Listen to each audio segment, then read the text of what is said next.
가수 중에요. 이분은 참 한결같습니다. 왜? 앞으로 불러도 조항조, 뒤로 불러도 조항조입니다. 자, 이분이 살아온 인생 우여곡절도 많을 것 같은데 그 첫 단추부터 풀어보도록 하겠습니다. 최정아 기자님. 네, 독특한 음색으로 사랑받고 있는 트로트 가수 조항조 씨. 조항조 씨가 사실은 밴드의 보컬이었다라는 사실을 아는 분들이 얼마나 될까요? 조항조 씨 같은 경우에는 데뷔 전부터 미팔군 무대 등 언더그라운드 무대에서 활동을 했습니다. 1978년도에 이 그룹명이 서기 1999년이라는 이 그룹의 리드 보컬로 데뷔를 하게 됐는데요. 이 사실을 아는 분들이 비교적 적은 이유가 무엇이냐. 조항조 씨가 이렇게 직접 이야기를 합니다. 사실 큰 인기를 끌진 못했다. 무명 생활이 길었고 무명 밴드 생활을 오래 했다. 음악을 하니까 즐거워서 계속 했었던 거다라고 스스로 얘기를 하기도 했는데요. 이후에 이 조항조 씨가 1986년도에 이런 음악 활동을 접고 미국으로 떠나게 됩니다. 저 때가 밴드 생활할 때 조항조 씨 모습인가 봐요. 네, 이 중앙에 이 동그라미 안에 있는 게 조항조 씨의 젊었을 때의 모습인데요. 네. 미국으로 돌아갔다가 1995년도에 미국 이 영주권을 포기를 하고 한국에 다시 돌아오게 돼요. 근데 이때 마음이 무엇이냐. 한국인은 한국적인 음악을 해야 된다라는 각오였던 거예요. 네. 그래서 한국으로 돌아와서 밴드 음악을 정리하고 트로트 가수로 데뷔를 하게 됩니다. 네. 미팔군 무대에서 밴드 생활로 자신의 실력을 쑥 쌓아왔지만 20년 가까운 무명 생활의 벽은 넘을 수가 없었어요. 그런데 그걸 온갖 이 서름과 수모를 겪으면서 조항조 씨가요, 트로트 가수로 전향을 하게 되는데 운명처럼 만나게 된 곡이 있답니다. 궁금하시죠? 한번 보시고 이어가 보도록 하겠습니다. 저 97년도에 음반이 나왔는데 그 해에 대선이 끝나고 IMF가 왔어요. 외환위기가 온 때였어요. 97년도에. 그때 이 노래가 많은 가장들의 남자들의 마음을 위로해주는 그런 노래로 이게 사람들한테 사랑을 받기 시작해서 정말 그때 많은 남자들이 울었어요. 언제 한번 가슴을 열고 소리내어 울어볼라니 남자라는 이유로 묻어두고 지낸 그 세월이 너무 길었어. 최진봉 교수님은 이 노래에 혹시 추억이 좀 담겨 있습니까? 저는 이제 개인적으로 뭐 추억이 담겨 있다고 말씀드릴 수 있는데 97년도는 잘 아시는 것처럼 IMF가 터진 그랬죠. 날이잖아요. 그때 당시만 해도요. 이 아버지들, 소위 넥타이 부대라고 하잖아요. 이분들이 하루아침에 직장을 잃었어요. 맞아요. 그리고 이 가족한테 말도 못하고 아침에 그냥 옷 입고 나가서 공원에 출근하는 하루 것처럼. 종일 있다가 그렇죠. 들어오고 말을 못하니까. 네. 그래서 엄청나게 많은 넥타이 부대, 소위 직장인들이 직장을 잃고서 가족을 건사하지 못하는 상황까지 갔던 네. 그 시기였거든요. 그 시기에 이 노래가 발표가 됐는데 이때도 조항조 씨 같은 경우에 국내 복귀를 한 바로 뒤에요. 근데 이 노래가 원래는 박우철 씨라고 하는 가수가 발표했던 노래인데 그래요? 오랫동안 이제 빛을 못 보고 있었어요. 근데 이 노래를 이제 조항조 씨가 가져다가 불렀는데 이게 히트를 친 거예요. 왜냐하면 가사 내용을 보면요 너무너무 절절해요. 절절하죠, 진짜. 네. 그러니까 언제 한번 가슴 열고 소리내어 울어볼 날이 올겠냐.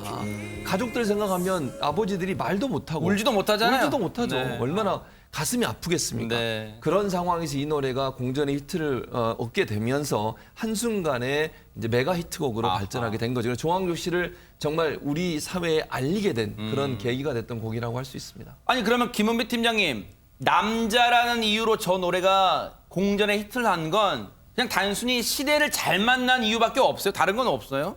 그렇지 않습니다. 이게 운명적으로 이들을 만났다고 하는데 아까 교수님 말씀하신 대로 남의 노래를 지금 다시 부른 거란 말입니다. 근데 그 노래를 보게 되면은 사랑이든지 경제적이든지 아마 남자의 정절한 그 아픔이라든지 이걸 표현을 잘했는데 아하. 노래 중간에 그걸 의도적으로 집어넣었다는 거예요. 그러니까 그 당시 말씀드린 대로 IMF 끝난 뒤에 이 노래가 상당히 인기였던 노래는 저도 사실 이 노래가 참 와닿거든요. 왜냐하면 그 남자라는 이유로 남자이기 때문에 경제적이든 사랑이든 책임을 져야 되는데 네. 거기에 대한 애절함이 녹았기 때문에 이 노래가 히트하지 않았나. 지금 들어도 아주 애절하게 들립니다. 아, 진짜로 조항조 씨도 정말 절절한 목소리로 이 노래를 불렀을 텐데 그런데 이 노래 말고도요. 조항조 씨의 제2의 전성기를 가져다 준 노래가 있답니다. 뭔지 궁금하시죠? 듣고 이어가 보도록 하겠습니다. 사랑 찾아 인생을 찾아 하루 종일 숨이 차게 뛰어다닌다 내 꿈도 가까이 온다 사랑 찾아 인생을 찾아 하루 종일 숨이 차게 뛰어다닌다 서울 하늘 아래서 내 꿈도 가까이 온다 사랑 찾아 인생을 찾아 지친 가슴 끌어안고 뛰어다닌다 서울 하늘 아래서 내 꿈도 가까이 온다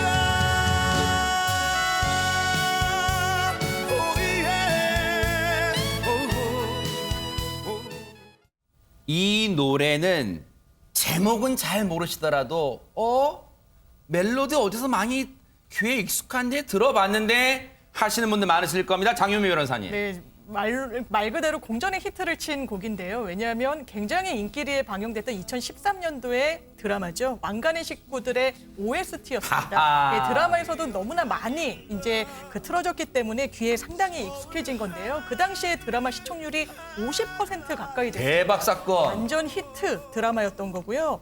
그리고 그 동안에는 발라드로 OST를 부른 가수들은 많았지만 이렇게 트로트풍의 OST는 많지가 않았고요. 사실 조항조 씨가 최초로 트로트의 OST를 부른 가수라고 해도 과언이 아닙니다. 아하. 그리고 얼마나 인기가 많았냐면 이 드라마가 끝난 뒤에 조항조 씨는 첫 콘서트를 열게 됐는데요. 그래요? 그때 콘서트를 하면 뒤에 이제 배경 같은 것도 있는데 바로 왕관의 식구들의 스틸 사진이 올라가자 여기 주부님들이 엄청나게 소리를 질렀다는 거예요. 그 당시에 조항조 씨 별명이 뭐냐? 바로 주부들의 대통령이었습니다. 와, 주통령. 네, 주통령. 그런데 정작 본인은 이렇게 노래가 히트칠지를 이야. 예상하지 못했다고 하고요. 네. 별 큰 어떤 기대 없이 노래를 마음에 욕심 없이 불렀는데 네. 이렇게 내 인생의 터닝 포인트가 되어준 노래가 됐다. 이렇게 회고했습니다. 자, 최재문 교수님 예. 참 겸손한 성품까지 지니고 계신데 조항조 씨가 그런데 이렇게 실력자 그런데 이분이 20년간 무명생활 했다는 게 도저히 믿기지가 않습니다. 그러니까요. 노래하는 거 보면 정말 실력을 뛰어나다고 볼 수 있는데 왜 그렇게 했냐면 이분이 사실 처음에는 무명 때 교포 여성분하고 결혼하셨어요. 그러니까 부인 되신 분이 교포였는데 결혼하자마자 기러기 생활을 하게 된 거죠. 그러니까 부인 되시는 분이 아이들 데리고 이제 외국으로 다시 나갔고 미국으로 돌아가서 잠깐 떨어져 살았어요. 아, 저분이시군요. 네, 네. 저분이신데. 아. 근데 문제는 뭐냐면 떨어져 살다가 조항조 씨가 너무 힘든 거예요. 외로워서. 네. 그래서 미국으로 건너간 겁니다. 미국에서 살다가 몇 년을 살았는데 이제 향수병이 또 도진 거예요. 네. 한국으로 돌아오고 싶은. 그래서 이제 아내가 보다 네. 이거 보니까 너무 향수병이 깊으니 당신 한국 가서 노래 불러라. 세상에. 그렇게 얘기를 해준 와. 거예요. 그래서 89년도에 귀국을 했는데 문제는 뭐냐면 이제 돌아오니까 혼자 살아야 되잖아요. 한국에서. 네. 혼자 사는 게 너무 힘들었던 거예요. 가족과 떨어져서 너무 힘든 삶을 살다가 그 외로움을 달래기 위해서 찾았던 곳이 어디냐면 남대문 새벽시장이었대요. 아, 그 당시에. 세상에. 89년도에. 그리고 이제 그 당시에는 잘 아시는 것처럼 리어카에서 이게 음악이 흘러나오잖아요. 맞아요. 소위 이제 우리는 정상적으로 판매되지 않지만 노래들을 틀면서 해적판이라고 해적판이라고 불렸고, 네. 불렸죠. 그런 판이 흘러나오는데 그 노래 한 곡을 들으면서 어떤 곡이라고 얘기를 안 했지만 너무 슬퍼서 거의 기대서 울었대요. 세상에. 근데 문제는 뭐냐면 그렇게 겪었던 무명 생활과 가족과 떨어져 살면서 느꼈던 고통, 남자로서 가족을 건사해야 된다고 하는 그런 어떤 책임감 이런 것들이 곡에 묻어나오게 됐는데 그게 바로 이제 남자라는 이유로 이런 곡이 나오게 되고 사나이 눈물, 고맙소 이런 곡들이 탄생하게 된 거죠. 결국 본인이 이른 나이에 결혼해서 가족과 떨어져 살면서 경험했던 모든 경험들이 곡에 그대로 들어가면서 그 곡이 공전의 히트를 즉 사람들의 관심을 불러일으키는 중요한 요소가 됐다고 볼 수 있습니다. 조항조 씨 아내분도 참 얘기 듣고 보니까 대단하시네요.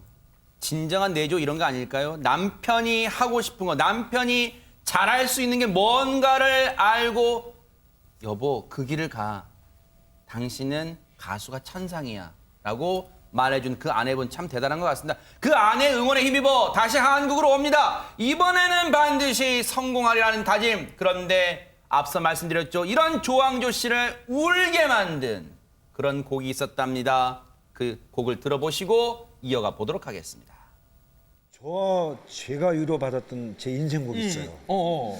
제가 굉장히 힘들었을 때 그 노래를 듣고 정말 많이 운 적이 있어요. 뭐죠? 김종환 씨가 부른 존재의 이유? 가사가 저하고 너무 맞았어요. 네가 보고 싶어도 참고 있을 뿐이지 언젠간 다시 만날 테니까 그리 오래 헤어지지 너에게 나는 돌아갈 거야 알 수 없는 또 다른 나의 미래가 나를 더욱더 힘들게 하지만 네가 있다는 것이 나를 존재하게 해 네가 있어 나는 살 수 있는 거야 조금만 더 기다려 내게 달려갈 테니 그때까지 기다릴 수 있겠니 박성배 변호사님, 소름이 끼치고 전율이 돋는 게 어떻게 이 노래 상황과 당시에 이 조항조 씨 상황이 딱 들어맞을까요? 그러게요. 조항조 씨는 이 존재의 이유가 내가 힘들 때 위로해준 인생곡이라고 하는데 가사가 마치 나에게 이야기를 해주는 것 같답니다. 노래를 듣고 울컥해서 점프에 기대서서 운 적도 있다고 하는데 이런 조항조 씨를 버티게 해준 원동력은 다름 아닌 아내였습니다. 야. 미국에 있는 조항조 씨의 이모가 아유, 세상에 지금의 눈물 흘리네, 아내에게 방송 중에. 심부름을 시키면서 아이고. 물건을 건네주러 왔다가 두 사람이 처음 만나게 되는데 두 사람이 편지를 주고받으면서 인연을 이어갑니다. 그러다가 조항조 씨가 결혼을 결심하게 되는데 그 이유가 아내가 외모도 좋았지만 무엇보다 밝고 긍정적이었답니다. 이 사람이라면 내 부족함을 채워줄 수 있을 것이라고 믿었다는데 역시나 이후 조항조 씨가 계속 가수 활동을 할 수 있도록 응원해준 사람은 아내였습니다. 인생의 든든한 응원군 아내분을 위해 직접 작사를 한 노래가 있답니다. 어떤 노래인지 궁금하시죠? 듣고 이어가 보도록 하겠습니다. 이 나이 되어서 그래도 당신을 만나서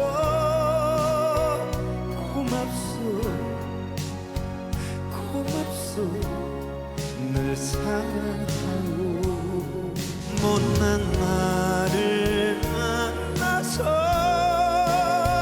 긴 세월 고생만 시킨 사람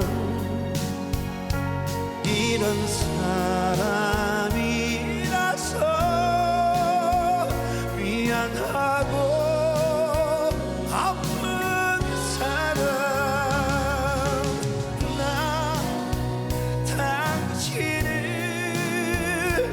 위해 살아가겠어 참 요즘 이 젊으신 분들은 장유미 변호사님 네. 이게 그냥 김호중 씨 노래인 줄 알고 계신 분 많으실 거예요. 그렇죠. 김호중 네. 씨가 올려서 무려 1,100만 뷰를 기록했던 노래입니다. 이 부분에 대해서 또 조항조 씨가 상당히 김호중 후배에게 고맙다 이런 마음을 전하기도 했는데요. 이 노래 정말 가사부터가 절절하죠. 그러네요. 본인의 부인을 떠올리면서 직접 이제 작사를 하신 그런 노래인데요. 결혼 초기부터 이제 결혼 단계부터 이 두 부부는 순탄치는 않았다고 합니다. 이제 조항조 씨가 거의 소득이 없다 보니까 네. 이 아내분의 부모님께서는 결혼 자체를 굉장히 좀 반대를 하셨다고 하고요. 이후에도 한 월 15만 원 정도의 수익으로 가정을 좀 꾸려나가기가 어려웠는데도 세상에. 불구하고 부인분은 그 부분에 대해서 불평 한마디 하질 않았다고 아유. 합니다. 이 노래 2017년도에 발표가 됐는데요. 1년 뒤에는 주부님들이 많이 이용하시는 노래교실에서 정말 1등곡, 인기곡으로 등극하기도 했습니다. 세상에. 아내분 그냥 아내분을 만나신 게 아니라 조항조 씨가 정말 천사를 만나신 게 아닌가 그런 생각도 해봐요. 그런데 아내분께서 조항조 씨의 든든한 응원군이 돼준 이유는 바로 조항조 씨, 남편 조항조 씨의 실력을 누구보다도 잘 알고 있었기 때문 아닐까요? 그런 조항조 씨가요, 신세대 노래까지 아주 소화를 한답니다. 궁금하시죠? 영상으로 만나보시고 이어가 보도록 하겠습니다. 아이돌 그룹들 네. 힙합이나 뭐 랩 정도는 못해도 어느 부분이 멜로디가 마음에 들면 흥얼거리게 되잖아요. 그런 것들을 그냥 하나 정도. BTS 것 좀 한번 해봐 그럼. 욕 먹어요 이거 잘못하면. 어이 진짜.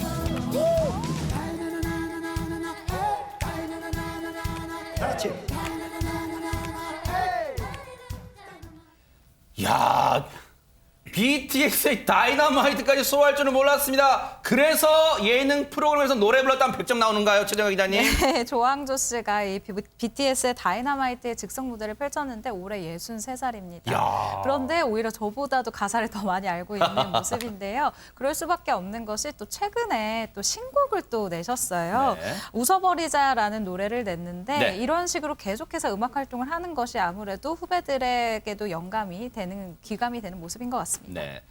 조항조 씨의 앞으로 활동도 뉴스파이터가 응원해 보도록 하겠습니다.